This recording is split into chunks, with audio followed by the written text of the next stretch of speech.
মনে রাখেন, এটা সেই আগস্ট মাস, যেই মাসে আপনার বাবাও একই কাজ করার কারণে আপনার বাবাকে নির্মমভাবে হত্যা করেছে।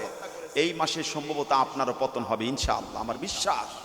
কারণ এই আগস্ট মাস বাতিলের পরাজয়ের মাস। এই আগস্ট মাস বাতিল থাকতে পারবে না। বিশেষ করে আমি আপনাকে আরো বলে দিচ্ছি, এখন আপনার একটা পথ খোলা আছে। রাত্রের গভীরে অথবা আপনি জনতার সামনে আপনি ক্ষমা চেয়ে আপনার পথ থেকে অপসারিত হন। নিজে বলেন, আমি ভুল করেছি, আমি আর থাকতে চাচ্ছি না। এই কথা বলে আপনি নিজে চলে আসুন। ছাত্র জনতার মনে মায়া রয়েছে, বুকে মায়া রয়েছে এখনো, আপনাকে হয়তো অতটুকু লাঞ্ছিত করবে না।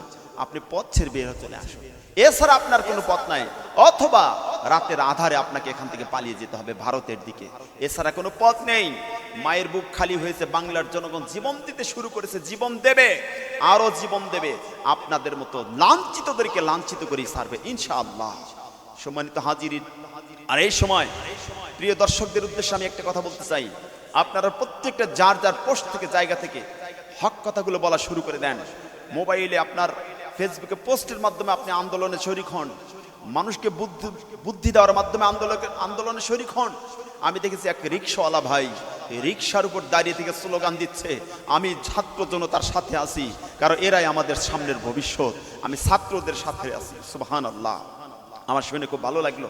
সম্মানিত হাজিরিন, এখনো আমাদের প্রত্যেকের যার যার দায়িত্ব থেকে, যে এলাকায় প্রোগ্রাম হবে, যে এলাকায় বিক্ষোভ মিছিল হবে, আপনারা সকলে সেই এলাকায় অংশগ্রহণ করে এই ছাত্র জনতার আন্দোলনে শরীক হবেন।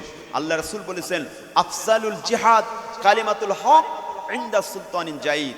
অত্যাচারী শাসকের বিরুদ্ধে একটা হক কথা বলবেন, এটা উত্তম জিহাদ। এখন আপনার জন্য সবচেয়ে বড় জিহাদ কমেন্টের মাধ্যমে, পোস্টের মাধ্যমে অবস্থা পরিস্থিতি জানিয়ে মানুষকে সতর্ক করা এবং মানুষকে জায়গা দেওয়া, ছাত্র সমাজকে সহযোগিতা করা, খাদ্য দিয়ে, পানি দিয়ে, বুদ্ধি দিয়ে, পরামর্শ দিয়ে আমরা করব। তাহলে আমরা এই আন্দোলনের মধ্যে শরীক হয়ে যাব ইনশাআল্লাহ। মহান রব যেন এই বাতিলকে আমাদের কাছ থেকে অপসারিত করেন এবং ছাত্র জনতার অধিকার যেন বাস্তবায়িত হয়। বাংলাদেশের আকাশে যেন লাল সূর্য উদয় হয়ে আমার দেশের অধিকার যেন, বঞ্চিত হারা মানুষগুলো যেন আবার অধিকার ফিরে পায়।